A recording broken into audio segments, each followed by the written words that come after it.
அங்கு மேன்மை அதில் ஒளிரும்.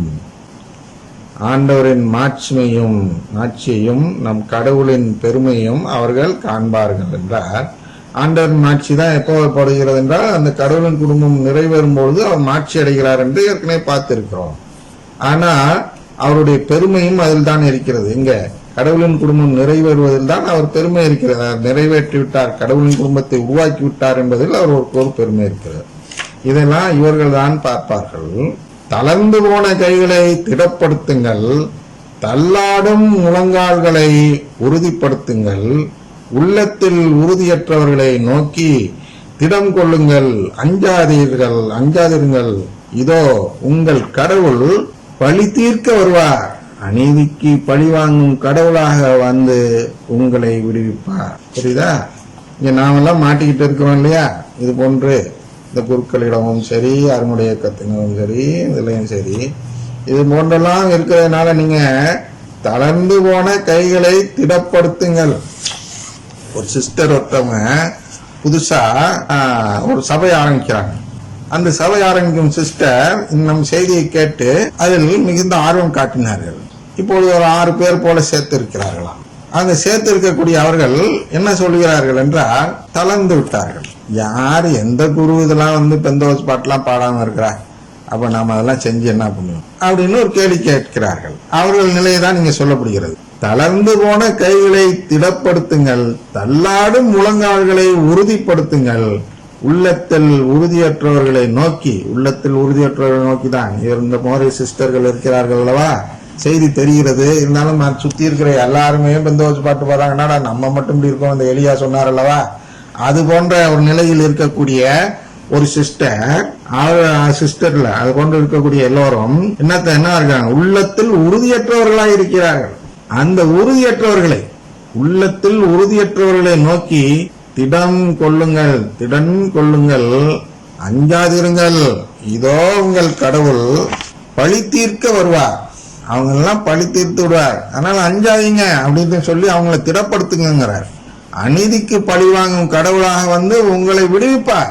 அவர்கள் செய்வதெல்லாம் அநீதி. பெந்தோஸ்து பாட்டு பாடி அதன் மூலம் மீட்பு கேட்கிறார்கள் என்றால் என்ன அநீதியாக இருக்கிறதுனா, இப்பதான் நான் சொன்னேன்ல, அப்பம் இது இயேசுவின் உடல் அல்ல, வெறும் அப்பம் என்று சொல்லக்கூடிய நம்பிக்கையை இங்கே புகட்டுவதுதான் பெந்தோஸ்து பாடல். எனவே அந்த நம்பிக்கை என்பது, அதை புகட்டுவது என்பது அவர்கள் செய்யும் அநீதி. இந்த அநீதிக்கு அவர் பழி வாங்குவார், நம்ம பழி வாங்கக்கூடாது. கடவுளாக வந்து உங்களை விடுவிப்பார். அவர் பழி வாங்கி என்ன செய்வார்? நம்ம எல்லாம் விடுவித்து விடுவார். அப்போது பார்வையற்றோரின் கண்கள் பார்க்கும். அதெல்லாம் சொல்லிட்டேன், எப்படி உறவு பெற்றால் இதெல்லாம் நடக்கும் என்று நற்செய்தி வாசகத்துக்கு வழக்கம் போல சொல்லிட்டேன். உறவு பெற்று விட்டால் பார்வையற்றோரின் கண்கள் பார்க்கும், காது கேளாதோரின் செவிகள் கேட்கும். அப்பொழுது கால் ஊனமுற்றோர் மான் போல் துள்ளி குதிப்பர், வாய் பேசாதோர் மகிழ்ந்து பாடுவர். பாலை நிலத்தில் நீரூற்றுகள் பீரிட்டு எழும், வறண்ட நிலத்தில் நீரோடைகள் பாய்ந்தோடும். கனல் கக்கும் மணல் பரப்பு நீர்த்து தடாகமாகும், தாகமுட்ட தரை நீரூற்றுகளால் நிறைந்திருக்கும். உள்ள நரி தங்கும் வலைகள் எங்கும் கோரையும் நாணலும் உழைத்து நிற்கும். இதெல்லாம் மாறிடும் தலையில. நம்மளை விடுவித்து விட்டால், நாம் கடவுளின் உறவை பெற்று விட்டால், இந்த முடக்குவதற்காரனை போல் நாம் பெற்றுவிட்டால் இதெல்லாம் அவனிடம் நடந்ததை பார்த்தோம் அல்லவா? அது போன்றான் அங்கே நெடுஞ்சாலை ஒன்று இருக்கும். நெடுஞ்சாலை என்ன? அதான் அந்த கடவுளிடம் போகும் வழி, அக்கர்ணை வழி. அதான் உடன்படிக்கை என்று சொல்கிறோம். உடன்படிக்கை தான் அந்த சாலை. உடன்படிக்கை செய்துதான் போக முடியும். அது தூய வழி என்று பெயர் பெறும். தெரியுதா? அந்த உடன்படிக்கை வழி இருக்கிறது அல்லவா? அதுதான் தூய வழி. அது வழியா தான் வரணும்னு அவர் வச்சிருவார். தீட்டுப்பட்டோர் அதன் வழியாய் கடந்து செல்லார். அதான் பாழாக்கும் தீட்டு சொல்லி பார்த்தோம்ல, நடுங்க வைக்கும் தீட்டு. அந்த நம்பிக்கை இல்லாமல், கடவுள் குடும்பத்தின் மீது நம்பிக்கை இல்லாமல் அந்த பாடல்களை பாடுவது, அது போன்ற செயல்கள்லாம் செய்வது இல்லையா? அதுதான் தீட்டு. அவங்கெல்லாம் அந்த வழியில போக மாட்டாங்க. அவங்களாம் அந்த உடன்படிக்கை செய்வதர்களா கருதப்பட மாட்டார்கள். அதான் செல்லார். அவ்வழி வரும் பேதையரும் வழி தவறி செல்லார். ஒரு பேதையரா இருந்தா கூட, விவரம் புரியாதவரா இருந்தா கூட, அந்த நற்கருணை ஆண்டவரை நம்பி அவரோட உடன்படிக்கை செய்வதை நம்பி வாழ்ந்து விட்டார். பெரிய அறிவாளியா இருக்கணும்னு அவசியம் இல்லைங்க. சும்மா ஒரு சாதாரண குழந்தை உள்ளம் படைத்தவர் போன்று சொல்வதெல்லாம் நம்பக்கூடியவராக இருந்தால் கூட அவர்கள் ஒருவேளை அந்த அருங்குடை இயக்கத்தில் சேராமல் நற்கருணை என்ற அந்த உடன்படிக்கை வழியில் செல்லுவார் என்றால் அவர் கூட என்ன ஆவார் என்றால் வழி தவறி போகார். அப்படின்னு என்னன்னா நெறிக்கெட்டவர்கள் என்று சொல்கிறார் அல்லவா.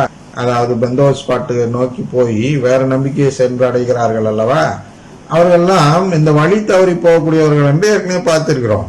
நீங்கள் நற்கருணை மட்டும் நம்பி வாழக்கூடிய ஒரு குழந்தை உள்ளம் படைத்தவராக இருந்து விட்டால் இவர்கள் சரியான வழியில் சென்று அந்த நிலை வாழ்வை பெற்றுவிடுவார்கள் என்பதை தான் இவ்வாறு சொல்கிறார். அங்கே சிங்கம் இராது, அவ்வழியில் கொடிய விலங்குகள் செல்வதில்லை, காணப்படுவதும் இல்லை, மீட்படைந்தவர்களே அவ்வழியில் நடப்பார்கள். கடவுளின் உறவை பெறுபவர்கள் மட்டும்தான் அந்த வழியில் போவார்கள். இந்த வழியில் உடன்படிக்கை செய்யும் வழியில் நடப்பார்கள். ஆண்டவரால் விடுவிக்கப்பட்டோர் திரும்பி வருவர், மகிழ்ந்து பாடிக்கொண்டே சீயோனுக்கு வருவர். அவர்கள் அதாவது திருப்பி அவருடைய உறவு பெற்று கடவுளின் குடும்பத்திற்கு வருவர். அவர்கள் முகம் என்றும் உள்ள மகிழ்ச்சியால் மலர்ந்திருக்கும். அவர்கள் மகிழ்ச்சியும் பூரிப்பும் அடைவார்கள், துன்பமும் துயரமும் பறந்தோடும். இதான் நிலைவாழ்வின் தன்மை என்று உருவகமாக கூறுகிறார். தந்தை மகன் தூயாவின் பெயராலே ஆமென்.